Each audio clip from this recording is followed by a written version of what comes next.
Hi, thank you so much for tuning in to P2P Relates, where we talk about all things relationships.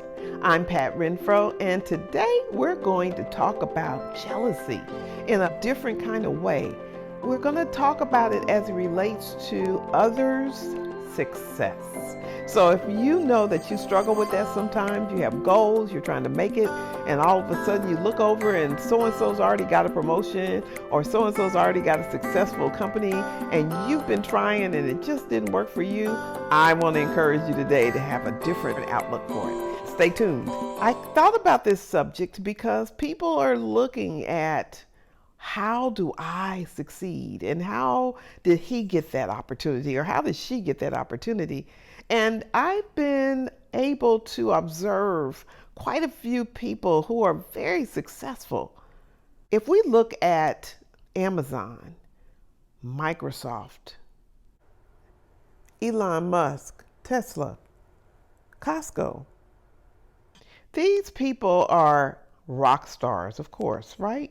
Their companies are billion-dollar companies and they're very successful. And yet, in most cases, this is not their first rodeo. I was listening to a gentleman who posts on YouTube, and I was listening to his recording on is success hard work or luck? Now, he's a scientist and he does research in his bailiwick that would qualify him to have the position he took. And his basic position was that it was luck and it was combination. And I thought about it and I thought about what he said, and I still hold to my position. I believe that the major success that we observe in other people most of the time is culmination of hard work with opportunity. And I'm going to use the word opportunity instead of luck, because what is luck? Let's look it up. Webster says a force that brings good fortune or adversity. And I think that's very interesting. I've never looked at it like that. Well, I guess if you look at I had bad luck or I had good luck. But I would say when I observe those people who have mega companies or just regular business owner entrepreneurs, as well as business professionals, it's hard work, people. And I just want to say why it's important to understand that.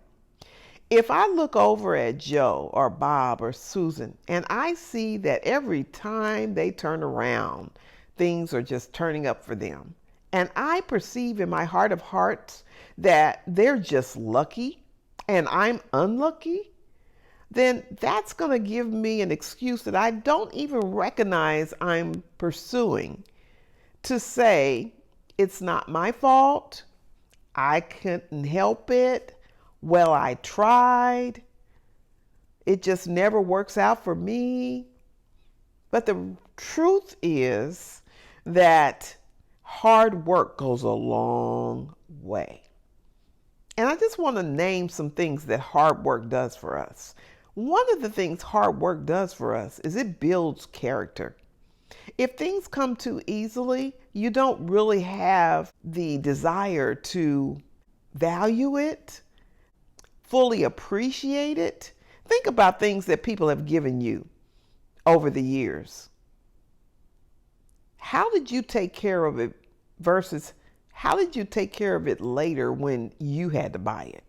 That could be something as major as an automobile or even a home versus a piece of jewelry or a phone.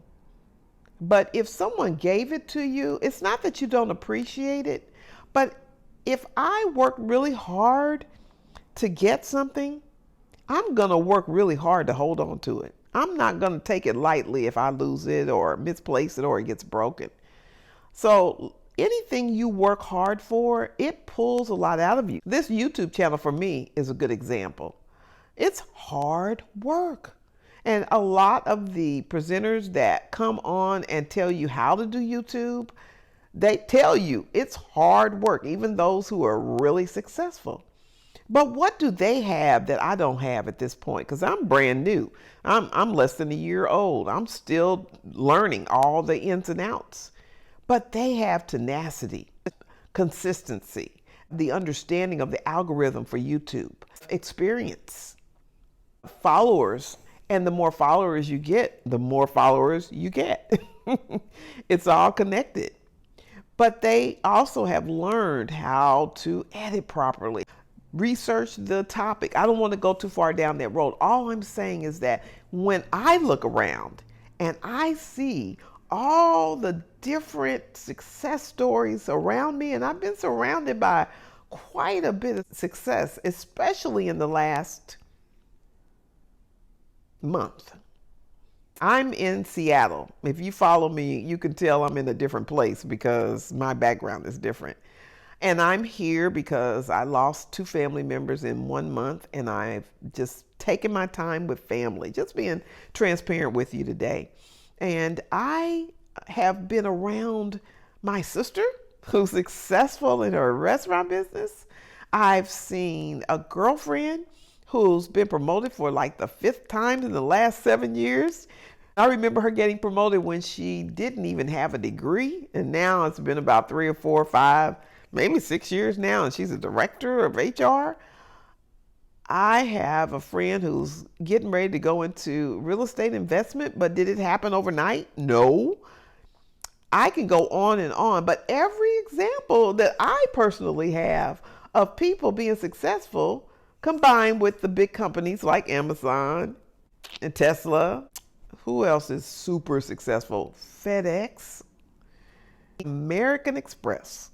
These are companies where you know when you interact with them, you're going to be happy when you walk away. You're going to feel like customer service just kissed your butt. That's just what you're going to feel like, because they understand that when the customer's happy, their profitability is happy. And so they are very clear about what it's going to take to make their customers happy, because they understand their customers. When you look around and you see others prospering, this is what I want to challenge you to do if you're not in that same place. I want you to pull back and refuse to react in a jealous manner or envious manner or resentful manner. These are feelings and emotions that are real, and it doesn't make you a bad person. We've all experienced it, where you're really trying to do something and someone comes along and tells you, I did it. And on one hand, in some cases, I have a girlfriend. She always rejoices with you. Always, no matter what she's going through, you feel her authentic rejoicing about your victory. But a lot of us are not all that good about that. And it's really difficult to be happy for someone else when you're trying and nothing's working out for you. It really is. You can psych yourself out. You can even become a great actor or actress and pretend or make a person think that you're like, whoa, God, that's so awesome. But if you can't eat, or if you've been fired from your job, or if you're trying to figure out how to save your home and not lose it because you can't pay the mortgage, or they're losing weight and you're gaining weight. I mean, those are areas that are very challenging at times to say, wow, I am so happy for you. And yet we can do that just fine when we can appreciate where their success came from. So that's my particular position today, is that look at the person who's successful, and instead of superficially rejoicing with them because you do love them and you care about them, you're happy for them, think about all the reasons why they're so successful. Now, this is the next piece that's important and relevant. When you look at your own life and maybe you're not where you want to be, look in those areas of your life that are incomplete and need to be dealt with. And ask yourself, am I on top of that? Am I dealing with it? Am I doing all that I can? Am I on point? And most importantly, before any of those things, is this the purpose for my life? Because sometimes we can look over at someone else, or we can look at a thing and we can say, ooh, that's so exciting. And I would love to do that. I've told you about this before if you follow me. In my life, I come from a musical family. I have a sister who's a jazz singer, very successful and awesome voice. My mom raised us to sing. We were always performing. And so I grew up just assuming that one day that opportunity is going to come for me as well. Now, my sister, she took the dive. What did she do? She graduated from high school, came to her parents and said, Mom and Dad, can I get a year off from school? Because they were big on college. And she said, I'm going to try singing professionally for a year. If it doesn't work out, I promise you I'll go back to school. But right now, I just want to see if I can do it. This is my heart's desire. Well, many, many, many years later, the girl did it. She never had to come back. She is profound in her singing. In fact, check her out. Her name is Deborah Brown, and on YouTube or on just Google Deborah Brown Jazz, check her out. Unless you don't like jazz, you will really appreciate her awesome gift. Along with that gift is stewardship. You got to be willing to be on top of your game. You can't be slothful. You can't just half-cocked do stuff. You got to research, you got to plan, you got to develop, you got to grow, you got to fall on your knees and get back up and sweep them off and then start again until you get better. Think about skateboarding. Think about ice skaters. Think about athletes, especially Olympic athletes. These people have worked for years to have the skill set that they have. It wasn't luck. It wasn't, oh, they were just gifted to be a singer, or they were gifted to skate, or they were gifted to do gymnastics. No, they may have been gifted for that. They may have the muscular structure or the vocal cords or whatever you want to name, but they had to develop it. They couldn't just sit on their laurels and say, oh, cool, I got that. Let me just flow. I need to get in touch with what my purpose is. What has God called me to do? What has He called you to do? That's the key. To figure out what you were put on this earth for. And I've talked about that in some of my previous recordings around purpose. And gift. But what I am saying is that regardless of whether that's the case or not, stewardship is a huge piece of your success. Meaning, are you working on it? Are you perfecting it? Are you getting mentoring if you need to? Are you purposely focused on what it is you should be working on and then being diligent to work on that day in and day out, week in and week out? I do the Friday post every week. In 9 months, I missed twice. No, 3 times. 3 times I missed my Friday post and had moved it to Saturday. And then one time when my husband passed away and I had his service that week, the video was on his service and I didn't make that public. And so I took that week off. I had recorded something about several months back and I went ahead and posted that. But consistency is something I committed to when I started this channel. Now, I'm going to give you an example of what it looks like to miss out on success versus having great success. I'm going to give you my theory anyway. I've been writing a book for years, and it's on marriage. What to think about before you say I do. That's not the title, but that's what I'm talking about. And I give you the steps and the thoughts and the questions that you should have when you're dating someone that you're considering spending the rest of your life with. Now, I've been writing that book for years. The day it comes out will be a glorious, victorious day. But I just recently figured out that it's not going to ever come out if I don't dedicate some sacrificial hours to the editing part of my book. So I'm now starting a new thing. I'm on day 4 where I am committing to 3 hours a day editing on that book. And I thought it would be grueling and boring, but I was determined I was going to do it. But it's been so refreshing. I've enjoyed it almost to the point, except for the fact that life comes in and you got other stuff you need to do and you get interrupted and all that. I have had times when that timer went off at 3 hours and I'm like, man, already? Okay, well, tomorrow I'm going to get back to this. But it's been very pleasant. And I think that that can be the case for any of us, but we do have to make up our minds. We do have to discipline ourselves. And then in the diligence, in the focus, in the knowing what to say no to versus what to say yes to, in the boundary management, these are all things that you will need to encompass if you want to see success. And you know what? You want to see your success. You don't want to see someone else's success. You don't want to ride in on their coattail.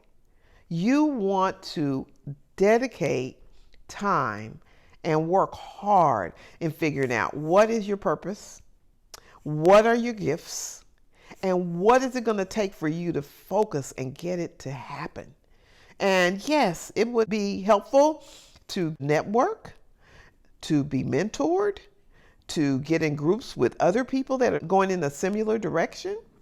All those things will be helpful. But you know what's really going to be helpful? When you make up your mind that you're in for the long haul, that whatever it takes, you're going to do it, that you're not going to be moved by how many people show up, but you're going to do it because that's what you've decided you're going to do.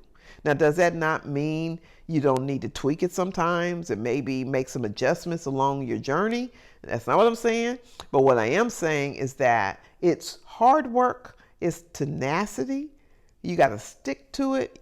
You got to work at it. You got to understand that a lot of times we say, I don't know how to do that, or I can't do that, or I'm not good at that. And all three of those may be truths.